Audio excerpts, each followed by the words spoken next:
Welcome back. Well, after a major defeat in Parliament, Boris Johnson is telling lawmakers he does not know what happens next for Brexit.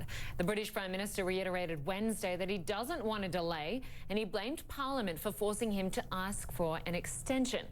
Johnson's Brexit deal is on hold after Parliament rejected his attempt to fast-track the bill through Parliament.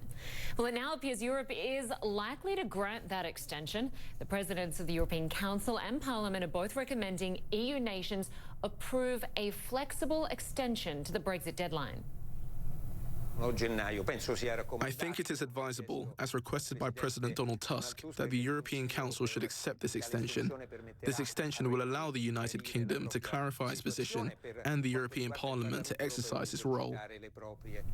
Well, Nic Robertson joins us now from outside British Parliament in London. Good to have you with us, Nic. So Boris Johnson's dream of leaving the EU by October 31st no longer happening. What sort of an extension are we looking at here?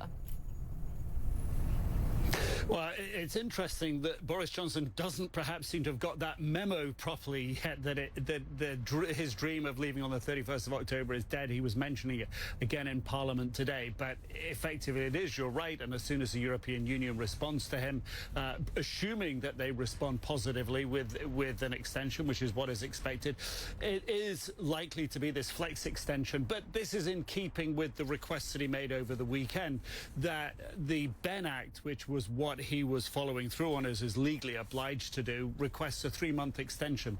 But the reality is, if everything is all done and dusted here in the UK and in Brussels, that everything is actually agreed before that deadline, then that becomes the Brexit date. So that's where the flexible part of it comes in.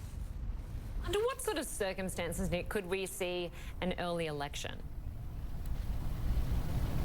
Yeah, if Boris Johnson decides that he doesn't want to use this additional time to go through and negotiate the withdrawal agreement bill in Parliament, and the Labour Party again reiterated this offer to do exactly that, if he decides that too much of it will change, that there will be too many unacceptable amendments to it, so-called sort of wrecking amendments, then he will decide perhaps that his better option is to go for an election. He said he wanted an election before, and the thing that's held him up is the no-deal option, and the Labour Party has said as soon as that no-deal option is off the table, which appears to be, it will be off the table once an extension is granted, then there's a possibility for Boris Johnson to move to an election.